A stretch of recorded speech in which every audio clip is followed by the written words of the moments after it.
Just as a reminder that today's webinar is going to be recorded, and that the recording will be on our website in a few weeks' time, so that you can watch the playback if you wish to do so, or to share it with others. So I'm Christina Bage. I'm the chair of our UN PRME Working Group on Business for Peace. And I'm very delighted to welcome everybody today for our webinar on the nexus of war, law, and business. We're hoping to have a conversation about corporate responsibility in international humanitarian law and how it can be translated into innovative business and management education, insights, and tools. The layout of our webinar today is that I will turn over the virtual microphone to my colleague, Yi from PRME, who will tell us about the initiative that our working group is situated within. And then I will briefly tell you all a little bit about our working group and what we're up to before turning it over to our guest speakers today for their presentation, before wrapping up kind of an informal Q&A session where we hope to continue the discussion on today's topic. So Yi, if I could kindly turn it over to you. Thank you, Christina. Hi, everyone. Good morning, good afternoon, and good evening. Greetings from all of you, no matter where you are right now in the world. It's a great pleasure to have you here with us. I wish it will be a really exciting webinar for all of us. So I will share with you a little bit about Prime. For those of you who are not familiar with Prime, I will just provide you a little background about Prime. So the initiative was established in 2007 by an international task force of deans, university presidents, and different academic institutions. As you might guess with our name, we are a United Nations sponsored initiative and a sister initiative of UN Global Compact, the largest corporate sustainable initiative in the world. We are created with a spirit that if you want to change business, you need to teach business differently. So we serve as a platform to raise sustainability profile of business schools around the world. To do this, we work through 6 principles to equip future business leaders with the skills they need to address the Sustainable Development Goals and by align with UN Global Compact. To give you an idea in the number of our reach, we are proud to say that we have more than 880 signatories. We operate currently in 99 countries, and we have 17 active regional chapters. Last but not least, we have 9 working groups. Prime working groups are really enabling us to achieve our mission and vision. They are networks that transform responsible management education by focusing on different social issues in SDGs. So these working groups operate through different initiatives, activities, webinars, as we have here today, to bring educators, scholars, and practitioners around the table in order to transform responsible management education. So please don't hesitate to send us emails if you have any related ideas or questions. I think that's enough for our Prime and working groups. I would want to give the microphone back to Christina to introduce our distinguished speakers, which I know you are very excited about. So Christina, hand it back over to you. Thank you. Thanks so much, Yi. So briefly, just to tell you all a little bit about our working group, we were founded in 2014 by 2 academics, Robert McNulty, who was from Bentley College at the time, and John Katos from American University of Sharjah. And the aim is to further scholarly research, support the ongoing discussion on the role of business in fragile and conflict-affected environments, and in particular, looking at how businesses through their core operations could enhance the conditions that either bolster the conditions for sustainable peace, or on the flip side, affect the conditions that may lead to further instability and fragility and potentially uptick in violence and armed conflict. So with that in mind, we hold these kinds of webinars regularly where we not only invite academics, we also invite representatives from civil society and from the private sector to be part of that ongoing discussion about the role of business in fragile and conflict-affected environments. And so today's webinar is part of that ongoing series that we have had for the past 4 years. And I'm happy to say today that our two guest speakers have put together a very innovative tool, an innovative module that I think has relevancy not only for academia and also not only for business and management students, but I think also for political science and IR students, and then other individuals who are interested in furthering this discussion about how the private sector can be a positive actor in fragile and conflict-affected environments. So if I may introduce our two guest speakers before turning it over to them, I'd like to tell you a little bit about our first guest speaker, Fauve Kurnadi, who joined the Australian Red Cross in 2015 and has held the position of legal advisor of international humanitarian law for the past 5 years. With a view to promoting respect and understanding for the laws of war, Fauve has primary responsibility for the program's engagement with corporate actors, as well as academic circles and university students within Australia. Fauve has also worked as a researcher and practitioner in the fields of Aboriginal truth and reconciliation and immigration and refugee law. She has volunteered as a humanitarian observer in the Australian Red Cross Immigration Detention Monitoring Program. Fauve holds a Bachelor of Laws and a Bachelor of Arts from the University of Queensland and a Master of Public and International Law from the University of Melbourne. Fauve was admitted as a legal practitioner to the Supreme Court of Queensland in 2013. She was recently named a nominee in Pro Bono Australia's 2022 Impact 25 Awards for her work in ensuring corporates play their part in creating better humanitarian outcomes for communities experiencing war. And our other guest speaker today is Dr. Jonathan Kolieb, who is a senior lecturer in law at RMIT University, where he is the Peace and Conflict Theme Lead at RMIT's Business and Human Rights Center. Jonathan's research and teaching interests focus on global governance issues, including projects on the legal protections of children in armed conflict and the human rights obligations of transnational corporations, in particular in conflict-affected areas. Jonathan has served as legal consultant to the Special Representative of the United Nations Secretary General for Children in Armed Conflict and regularly advises community-based organizations on international legal matters. He has held positions at the Embassy of Australia in Washington, D.C., and with NGOs focusing on human rights and international affairs.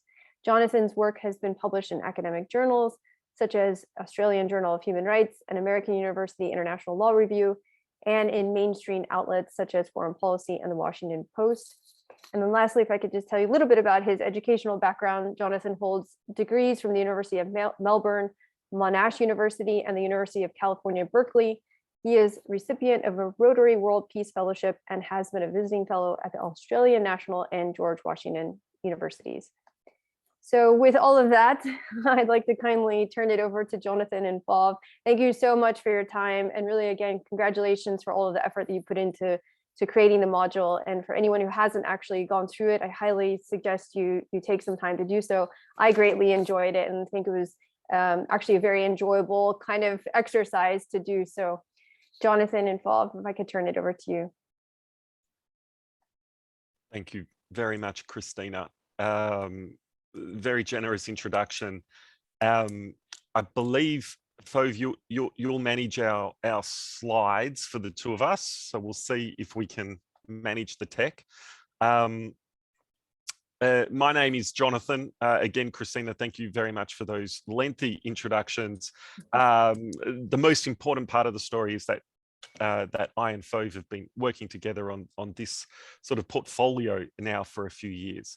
War, Law and Business is the name of the module that Christina was alluding to. So I think that's probably timely to perhaps start where we want to end up, if you will, in this conversation, and share with you a trailer for this module that we created last year, one of the outgrowths of a multi-year project that Fauve and I have been leading between Australian Red Cross and RMIT University to educate, first to understand what does the corporate community know about international humanitarian law, the laws of war.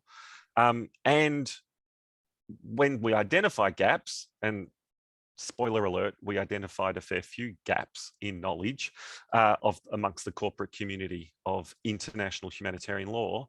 How do we fill those? And part of where our multi-year project has turned into is developing resources now, not just for companies themselves, but also for future business people as well.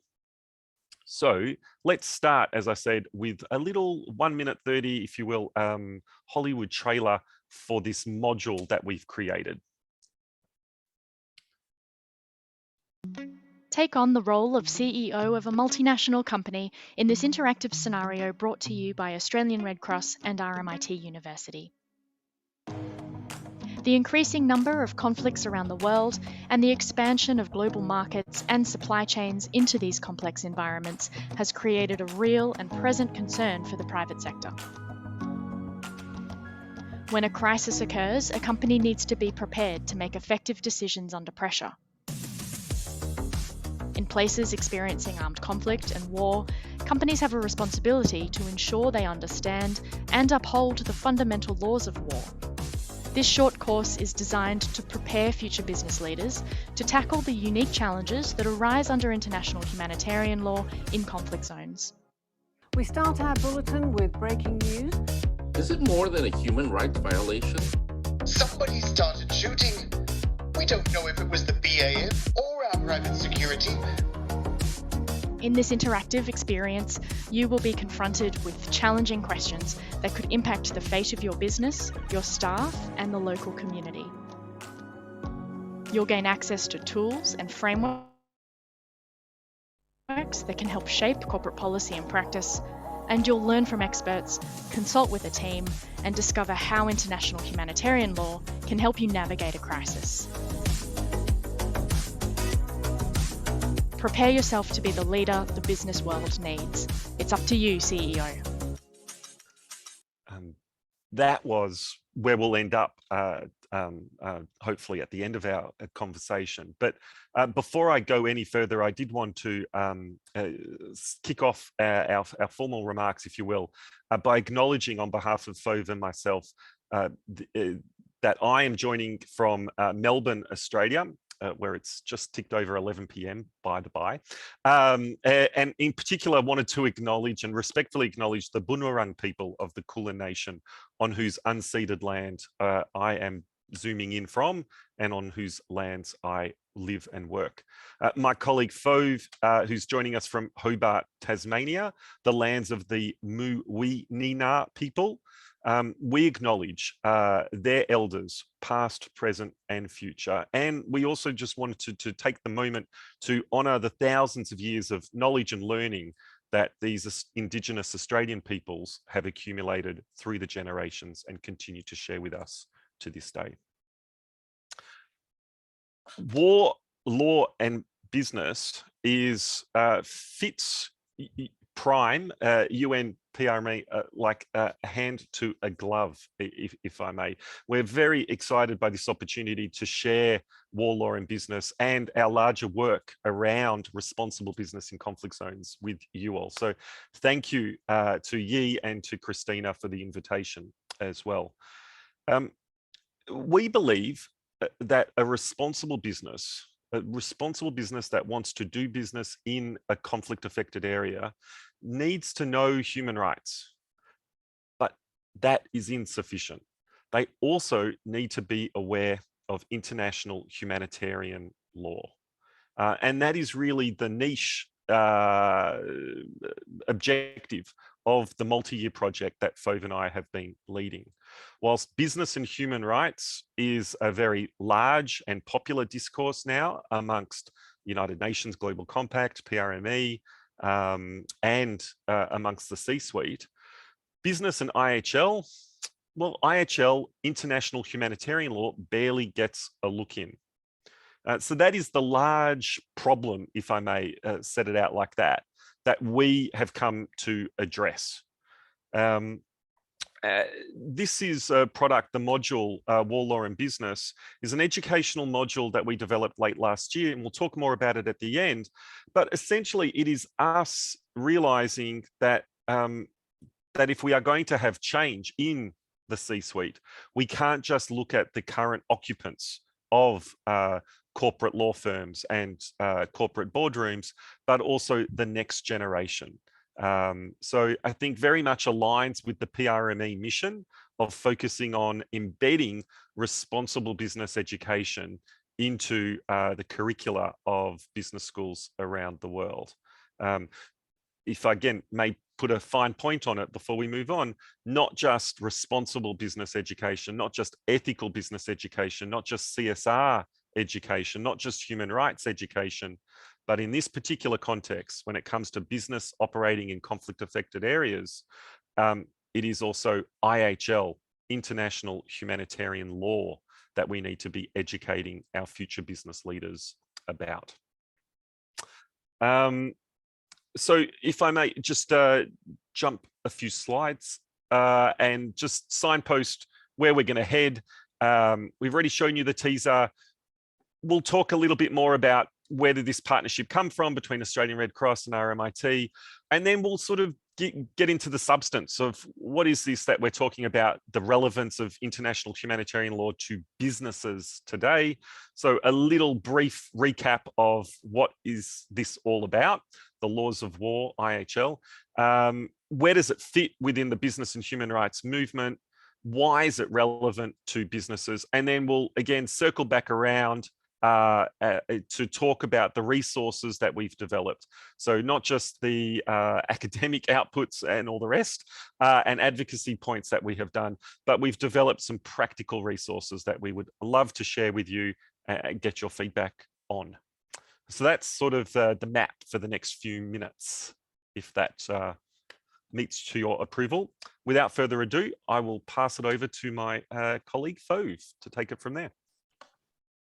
Thank you, Jonathan. Good evening, everyone. Good morning, good afternoon. Thank you so much for having us.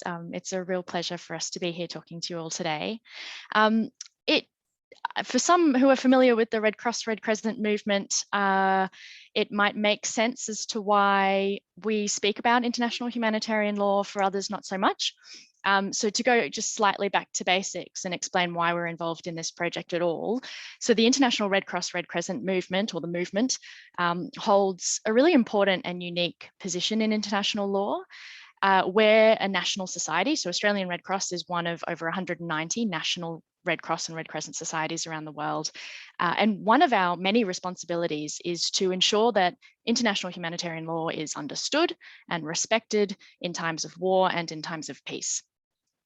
So the prevention and the, I suppose, alleviation of human suffering during armed conflict is really inextricably linked to the understanding and respect for these laws. And traditionally, this has meant engagement with government and with military, members of the armed forces, people with boots on the ground, so to speak, as well as, of course, the legal sector and humanitarian workers, academic circles.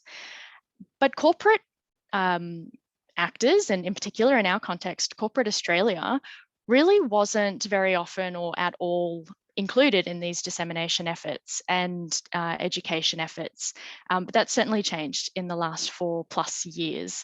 I think it might have started with a conversation between Jonathan and myself, where Jonathan reminded me that the founder of Red Cross, Henri Dunant, was a businessman. And here we are sort of 4.5 years later, and we're still very much invested in this body of work.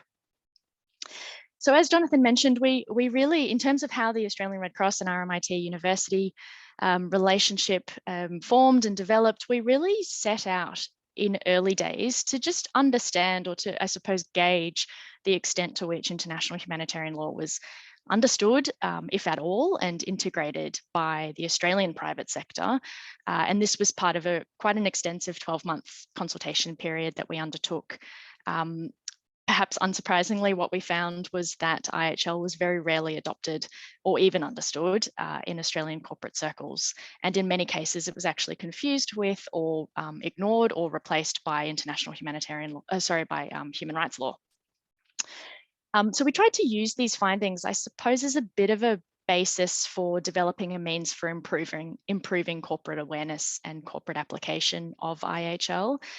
We focused primarily on energy and resources companies, particularly big Australian mining companies, and we've now built, as Jonathan mentioned, a suite of education resources that we'll be very pleased to share with you towards the end of this presentation.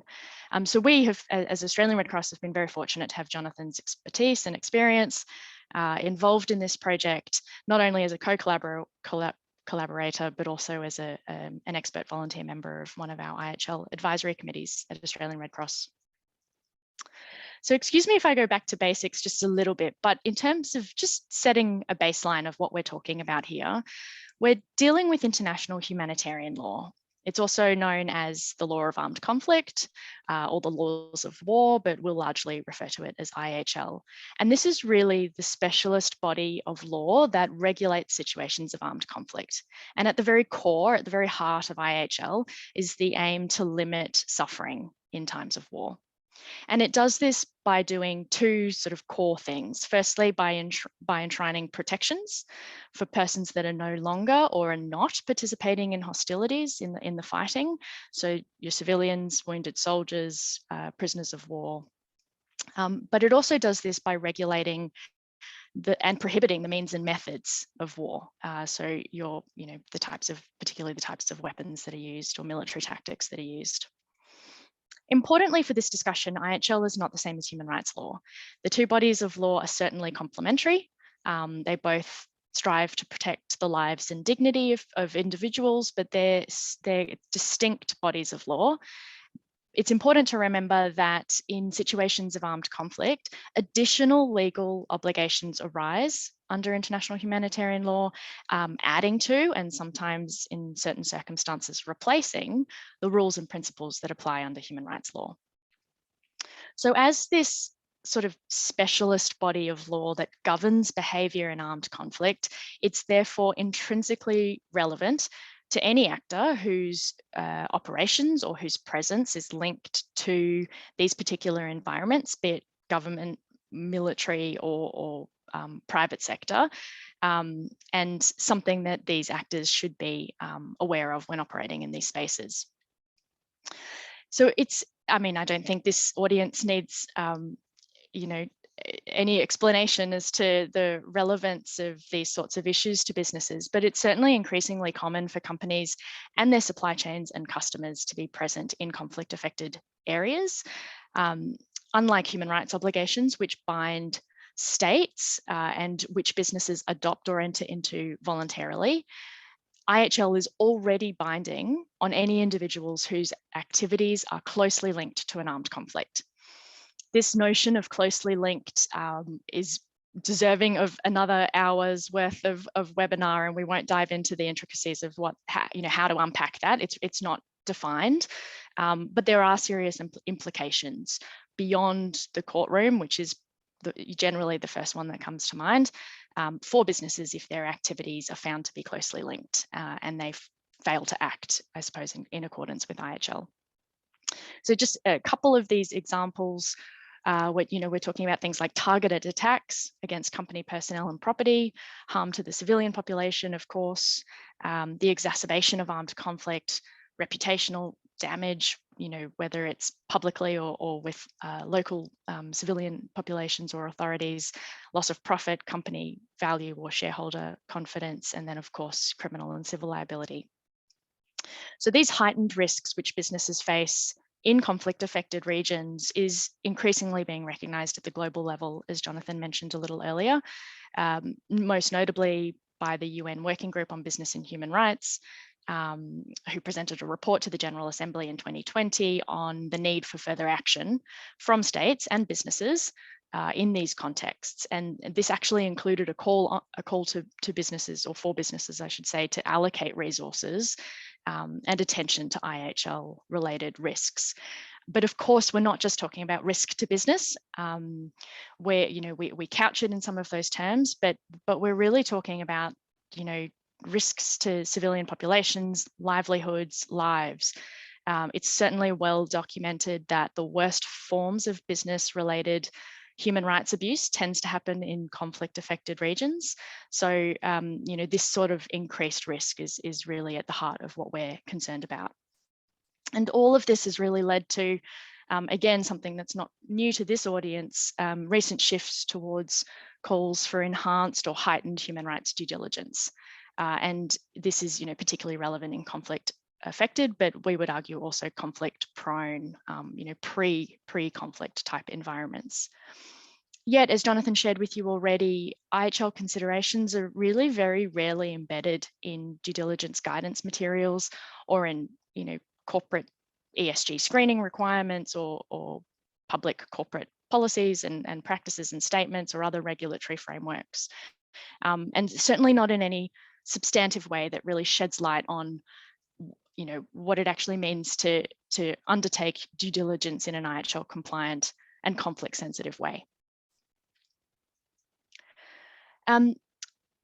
But the sorts of risks and threats that we're talking about tonight or today, wherever we are in the world, they're really not new. So there are a number of real world examples that we draw on, and particularly in the criminal liability space. For example, at this very moment, a large Swedish oil company, Lundin Energy, formerly Lundin Oil, you might all be familiar with the case, is being prosecuted for war crimes. So that is violations of IHL. So we're not talking about human rights breaches here, we're specifically talking about breaches of international humanitarian law. Not only has the company been investigated and charged, but the chairman and former CEO of the company have been individually charged with complicity in war crimes.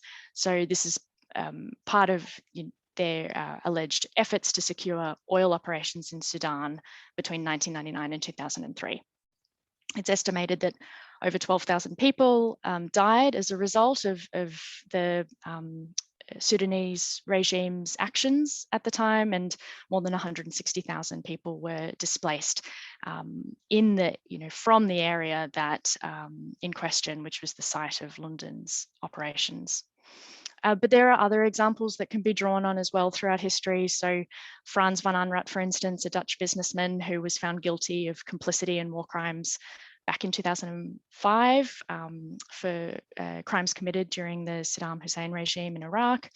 And of course, the trials at Nuremberg, which saw a number of German businessmen and their representatives prosecuted for war crimes during the Second World War. So increasingly, we are seeing these sorts of examples of corporate criminal and civil liability play out in domestic courts for international crimes. This isn't new for the human rights space, but it's increasingly new in the sort of the prosecution of war crimes space. And it's certainly something that businesses are and should be taking notice of. So just to come back to the comments we made earlier, around the existence or lack thereof of IHL in the business and human rights space, even though the business and human rights movement has its roots in the 1970s, IHL really does remain a crucial yet overlooked element in this agenda. Today, the UN guiding principles are considered the foremost guidelines for states and companies in the prevention, addressing and remedying of human rights abuses committed in business operations.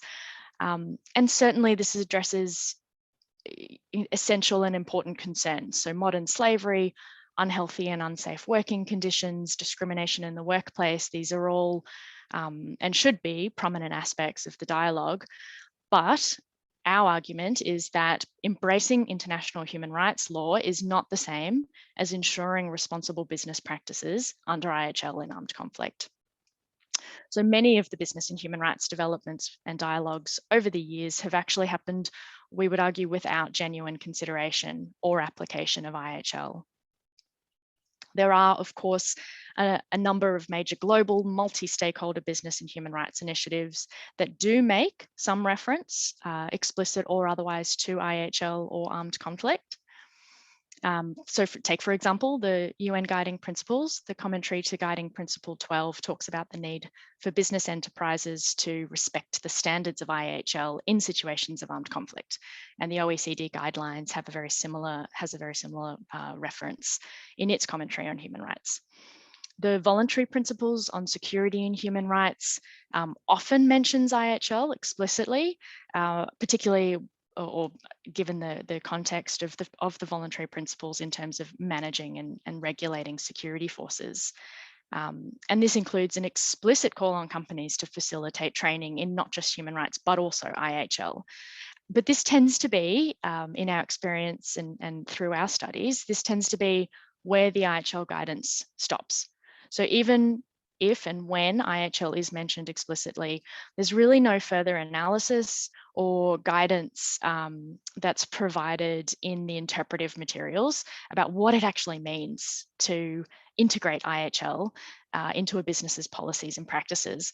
And we're certainly not looking to reinvent the wheel, as I'm sure Jonathan will come back to when we talk about some of the guidance materials we've developed. This is about adding IHL and the legal framework that underpins armed conflict to the discussions that are, and the principles and policies and practices that are already happening. So again, what we've noticed in our consultations, particularly most extensively with the extractives industry, is that there just tends to be this practice of ignoring IHL or replacing IHL with human rights law.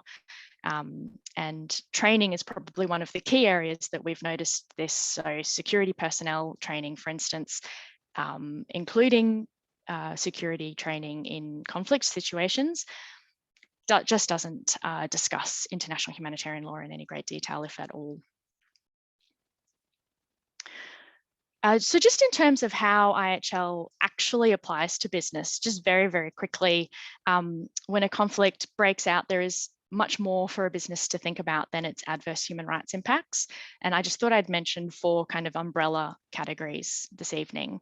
So firstly, IHL applies in the sense that IHL protects anyone that's not or no longer participating in hostilities, as I mentioned earlier. So yes, this includes your humanitarian workers and medical personnel, prisoners of war and wounded soldiers, but importantly, it includes civilians, and civilians includes business personnel. So this is any local and expatriate personnel, contractors, consultants, all of that is included under the civilian protections. There's a risk here, though, that if personnel engage in conflict activity, engage in the fighting, they may be seen to be participating in those hostilities, thereby compromising their civilian status and opening them and possibly their employer up to targeted attacks. These are the sorts of things that we don't necessarily see discussed in some of the dialogue that's happening at the moment. Very similarly, IHL protects civilian objects. So things like homes, hospitals, and schools, they're all protected from attack. And of course, this includes all civilian property, so business assets, property, and investments as well. Although again, another risk in this sense, in that the protection to these business assets and property may be lost if that property is used for a military purpose. So if you take, for example, a business whose munitions factory is or produces ammunition that is then used by a party to a conflict, or where a private oil pipeline carries oil to a party to the conflict that then uses that resource for military operations. IHL also prohibits the confiscation of private property. So looting can be a very real risk in situations of armed conflict, but IHL stipulates that private property must be respected, and this includes business premises and investments, of course. And then finally, IHL extends responsibilities and obligations on any actor whose activities are closely linked to an armed conflict. So just coming back to that concept I mentioned earlier. As I said, understanding what constitutes a close link to an armed conflict is not easy. There's certainly no comprehensive list that dictates what a business can and cannot do. It's likely that a business providing direct support, so for instance, military, logistical, or financial support, will find its activities are closely linked. But where it becomes much more difficult to determine and where much more of a discussion is needed is where that person or business is indirectly linked to a conflict. This is really where companies should be interrogating their supply chains, their partners, and their subsidiaries. And then, you know, these particular issues and unique challenges that arise in armed conflict is kind of where we would think businesses should be most mindful. These are the sorts of issues that we would argue really differentiate IHL from human rights law. And I just thought I'd briefly mention three. The first is around responsible security practices. So, for instance, the use of private security personnel is common for businesses operating in conflict-affected environments. And because of the role that they play in these environments, there's a much higher risk of them being drawn into the surrounding conflict. So a company and their employees really need to be aware that they may be exposed to criminal liability if they're linked to the commission of a crime. So, for example, through lending personnel, logistical support, providing information or vehicles or weapons to a party to a conflict that then uses that to commit violations of IHL. Pillaging natural resources. So pillage occurs when someone takes property from a legitimate owner for their own private or personal use without consent in an armed conflict. This also includes natural resources, so businesses need to be particularly aware of the circumstances under which they're using and extracting and purchasing and selling natural resources. And then finally, IHL doesn't just apply to active fighting, but it also applies to situations of occupation. So where one party occupies the territory of another, activities like settling civilians in occupied territories, developing or expanding settlements, appropriating resources, and damaging land and property. These are all acts that businesses should be looking at very carefully, as they could potentially constitute war crimes. So just to bring us back a little bit to contemporary contexts, the conflict in Ukraine is already an enormous humanitarian crisis, and there are a number of IHL concerns, humanitarian concerns, IHL issues and challenges that are worthy of discussion, but we won't discuss tonight. What is worth mentioning, though, is that the conflict has really highlighted how important it is for businesses to deepen their understanding and implementation of IHL before conflict or violence breaks out. So because what we've seen over the last few months is businesses withdrawing from Russia, halting operations, increasing their presence in Ukraine, making public statements about their business with Russian partners and counterparts. The fact is, companies do face heightened risks and challenges when operating in conflict-affected contexts.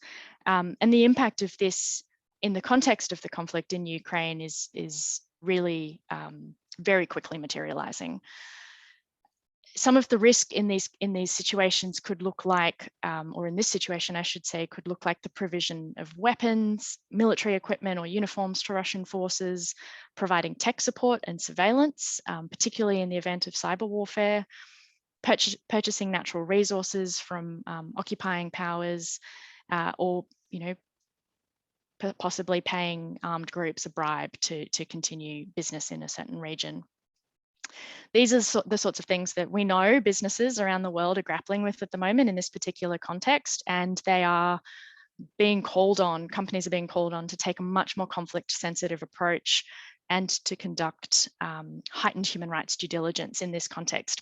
But as we already know, as I've mentioned tonight, the existing guidelines and disclosure standards really are insufficient to meet this expectation.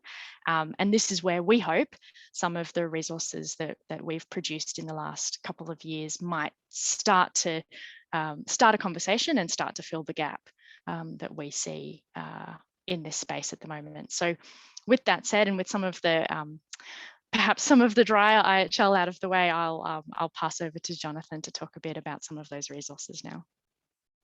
Thanks, Fauve. It's important. It is dense, though, and what we didn't want to do Fauve and I in the course of this project was simply to draw attention amongst corporates to a problem and not be part of the solution as well. I think at heart, Fauve and I, both personally, but also the organizations we represent, we educate. And so what we've done is develop a whole bunch of tools. Next slide, please. To help businesses to understand their rights, their risks, and their responsibilities under international humanitarian law. And again, let me just re-emphasize, human rights, which has permeated responsible management education and the C-suite, human rights, businesses do not have any direct legal obligations to protect human rights. As John Ruggie said in the UN Guiding Principles, companies should respect, but countries must protect. That is a key distinction. IHL, companies in conflict-affected areas have legal responsibilities to adhere to IHL. So there's a clear need for some of that density, some of the dryness that Fauve has just run through to be conveyed to the business community. And so we've developed Doing Responsible Business in Armed Conflict pamphlet, brochure, booklet, a small guide as to some of the provisions of IHL that are relevant to business. Then, though, we shared that with a few of our corporate interlocutors, and they said, "Great, how do we do this in practice? How do we respect or adhere to IHL?" And so then the second major piece that we produced was, if you will, an implementation framework. 7 steps, 7 indicators for corporate best practice in international humanitarian law. I hope it doesn't, to quote Fauve, doesn't reinvent the wheel, but maybe it does add a wheel to the business and human rights, the responsible business agenda of the corporate community. A wheel, if you will, 7 indicators that are devoted to IHL. Reflective, I think you will agree, of many other frameworks for businesses to protect and promote human rights, but these are all focused on international humanitarian law. Make a policy commitment, just like the guiding principles state. Conduct and embed IHL in your human rights due diligence, in your risk assessment, in your country risk assessments that you conduct before entering into a country. Train, make sure that your people have the capabilities to respond to crises arising out of IHL. And transparency and accountability being the 4th element of these indicators framework. Again, mimicking and reflecting what we understand as best practice when it comes to corporate human rights and responsible business practice, tailored to how can a business embed IHL in their policies and practices.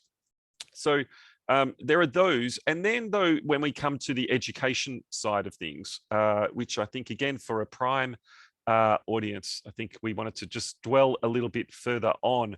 We have developed also specific educational resources. So one of those indicators is training. Indicator 3 is about building up the capacities and the capabilities of your people. And we realized there isn't a whole lot of business and international humanitarian law training materials that are out there. Indeed, I think we would humbly suggest there were none before we created them. And so there is now all freely available, I should add, on the redcross.org.au website, a generic, if you will, business or IHL for business e-learning module. There's also a specific training module there for, as Fauve alluded to, large multinational companies, especially in the extractives and energy sectors, hire private securities or engage with public security forces. Important for the companies to have specific training around the relevance of IHL for their security personnel or those security personnel that they engage. And then the final piece that we have produced was war law and business. Again, going back to where we began this conversation, we realized that, yes, influencing and impacting current occupants of the C-suite, of corporate boardrooms, of corporate law firms, is important and valuable, and we continue with those efforts. But we also saw a wonderful opportunity for influence and impact by targeting university students, students that are studying Bachelors of Business, MBAs, and other disciplines as well, and to develop something that is not just the generic occupational health and safety type of e-learning module, that we've all done, sort of a tick the box, sort of droning on type of module, but rather an engaging, immersive online simulation that essentially gamifies the learning of international humanitarian law in a business context. So it starts off, we just wanted to share with you a few screenshots. It starts off with a crisis. It starts off with a news flash from a newsreader saying, conflict is breaking out, hostilities are breaking out around your very expensive assets and mines in this case. What do? Immediately after that news flash, you get your phone starts buzzing, goes off the hook, because your security lead or your environmental lead or your legal counsel are on the phone saying, what do we do, CEO? How do we respond? And so in the course of about an hour, I'd like to ask Christina how long it took her to play the module. But it should take you about an hour, give or take. And you get to interact. So you don't just have all this information coming at you, but you actually get to engage in the conversations with your legal counsel, with your sustainability and human rights manager, and actually ask them a question in real time, and they will respond. So it's all built in. We devoted a fair bit of expertise, time and money to the development of the learning design and the look and feel of this module. We wanted it to be sophisticated and refined. And I just want to acknowledge, it wasn't just Fauve and I do want to just give a personal shout out to our chief learning designer, Eric Stiles, our other learning designer, Sarah Muldoon, and our colleague, Jonathan Boymel, who are also part of the team that developed this module, and Vicky Saray. Jeez, I almost forgot Vicky. That would not have been good. Who all helped out. Jonathan Boymel, importantly, is now the head of education at the College of Business at RMIT University. And so he really brought that flair for what is the type of management education we at RMIT want to be. What do we want to convey to our students in terms of responsible management education? And that's the War, Law and Business module. Someone asked about a link. I believe that was shared in the chat. I'm looking at the time. So let me just flip through the final few slides and say thank you for listening. We believe that companies must understand and respect international humanitarian law when doing business in conflict-affected areas. And we would welcome feedback on any of these resources that we have produced. Ideally, our vision is that every business school on the planet has access and shares War, Law and Business and any of these other resources with their students. And we're happy to work with you in a way to make that happen. Again, if we can be of any assistance, please let us know. Thank you. Oh goodness, thank you so much, Fauve and Jonathan, for presenting. Yeah, I mean, it's a fantastic, I think, tool that you presented, the two modules, but I also appreciate overall your presentation, and in that you are not only building an awareness, but you're also building the tools to help further the discussion along and that learning along. If anybody has any questions or comments, please feel free to unmute yourself and introduce yourself, or if you have, you'd like to share something, have a question. If not, we can continue the discussion. I'm particularly curious to know how has it been received? How have the modules been received? Have you gotten any international support, or has it really been kind of confined to the Australia context?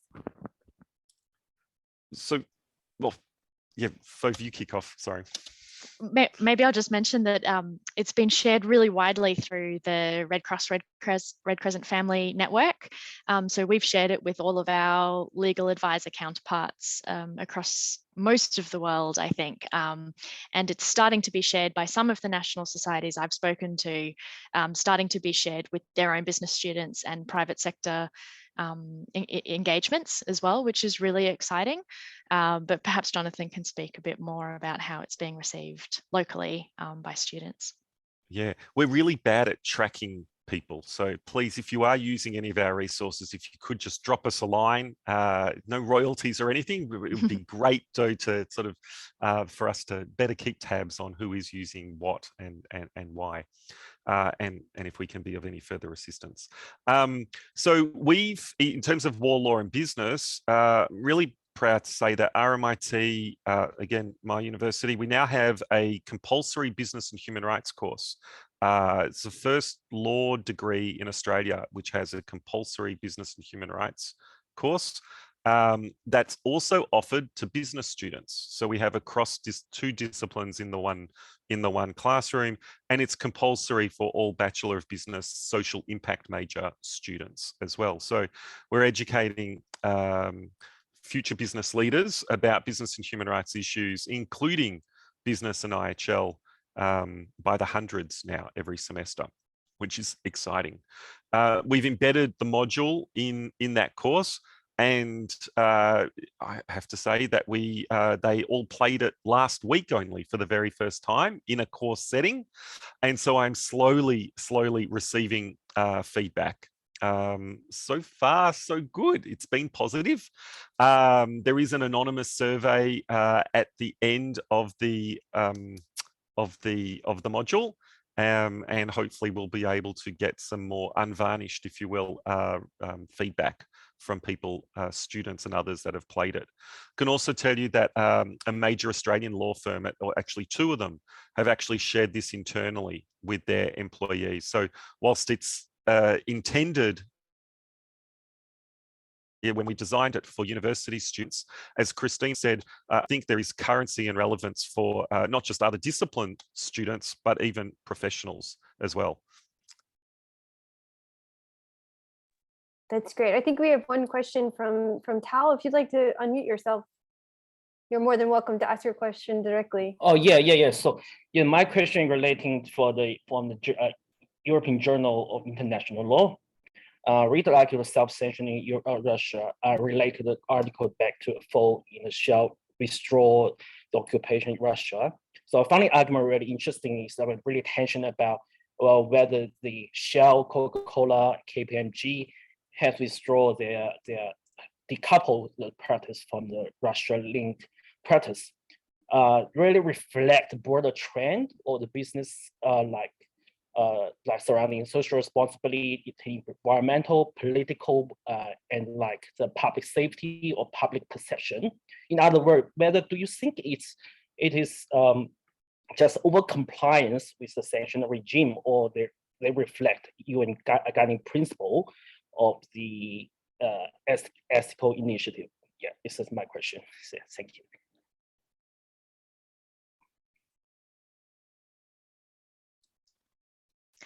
Thank you, Tao. I'm not sure if I will be able to answer, to give you the answer that you're perhaps looking for, and I won't pretend I have the expertise needed to answer your question, your great question. What I will say though is what I think is particularly interesting about the Russian-Ukrainian context is that businesses now more than ever, and I mean we have, we've watched Afghanistan, Syria, Yemen, now more than ever, we're seeing businesses start to look at the impact of conflict, their impact in conflict, as reasons why they're deciding to halt or withdraw their operations. Whether that extends to international humanitarian law, I'm not sure. My gut feeling and from the last several years of research tells us that that's probably not the case, but there is a lot more dialogue happening around this. Okay, what is a conflict sensitive approach? Does that mean withdrawing? Perhaps it does. Does that mean it halting? Perhaps it does. I think there's much more that could be built into that in terms of building IHL into conflict sensitive approaches in due diligence, but at least the conversation is starting to happen in a deeper way than I think has been happening before. But Jonathan will be able to provide much more detail than I can. Well, no, Fauve. I mean, let me just answer Tal's question with a yes. If I understood it correctly, does it reflect a broader interest in social responsibility / human rights or conflict sensitive business practices? I think the short answer is yes. I think a better question perhaps could be, why now? Why Ukraine? What has been the tipping point? And we need to see, I think, the next. I mean, there are other armed conflicts that haven't had elicited such a massive corporate response. So it'd be worthwhile to examine what makes this conflict different. And for those like myself, and I dare say others on this call that would like a more conflict sensitive approach going forward, what are the lessons we can learn so that we can duplicate these types of conflict sensitive approaches from businesses going forward?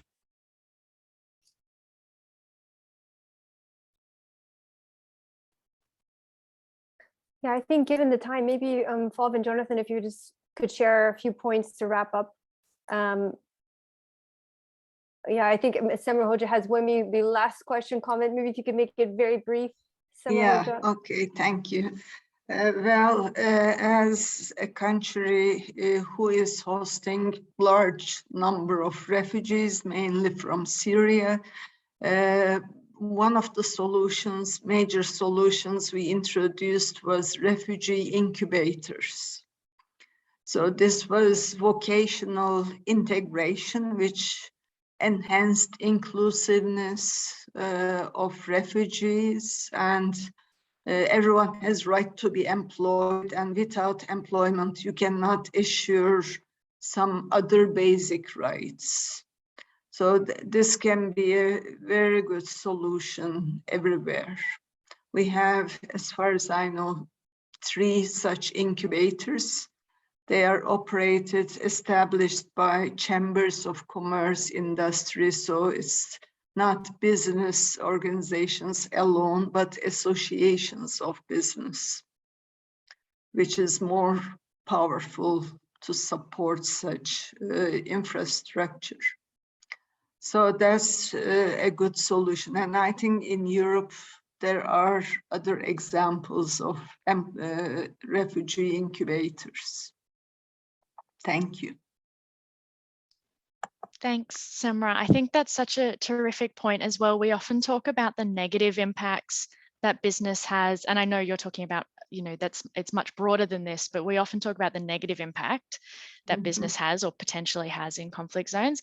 I think it is also important to call out the positive impact and implications where companies can and should make a difference, contributing to humanitarian action, humanitarian aid. You know, I think there's definitely a conversation that's worth having there, and thank you for bringing that up. So the refugee incubators sound fascinating. Yeah, Christina, you asked for a little bit of wrap. I'll pass to Fauve for a final thought, but I just wanted to say that I put into the chat our 2 emails. They were on the final slide, but in case anyone missed them, we would really love to get in touch with anyone and everyone that is interested in this topic. Yeah, the more the merrier. So we welcome the collaboration and the communication going forward. Thank you all for listening, and let me just pass it over to Fauve for a final message. Thanks, Jonathan. I thought I might change my final wrap-up comments. I read this fantastic quote on the Prime website, which perhaps it might have been the one that you put on your slide before. Antonio Guterres saying the Prime initiative was launched to nurture responsible leaders of the future. Bold leadership and innovative thinking are needed to achieve the Sustainable Development Goals. That absolutely goes to the heart of why we developed War, Law and Business. it's about today's leaders and decision makers, but it's absolutely about tomorrow's. And we hope that this slither of new information and inspiration might be enough for some of that bold leadership and innovative thinking in years to come. That's great. Well, thank you so much on behalf of all of us at the working group and at Prime, Fauve and Jonathan, for presenting your work. Yeah, just such a fascinating discussion and conversation, and certainly contributes to bolstering, scholarly research and the practical application of theory of the role of business in fragile and conflict-affected environments. So thank you so much for your time. For those of you who joined the call a little bit later, the webinar was recorded, and we'll share the link to the recording in a few weeks' time.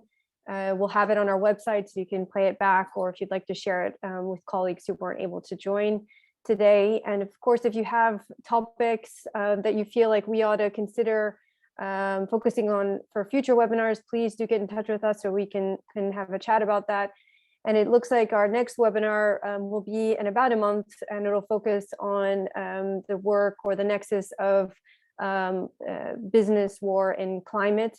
We'll have someone who will present their academic research on sub-Saharan Africa. So please stay tuned for an upcoming email where we'll have the discussion, or we'll have the details of that discussion, and also the recording from today's webinar. Thanks again so much for joining, and we look forward to seeing you in an upcoming webinar. Jonathan and Fauve, thank you again so much. And Yi, thank you. Thank you, Yi. Thank you for having us. Thanks so much, Christina. Thanks. Yi. Thanks. Bye, everyone. Nice to see you, Nikolai.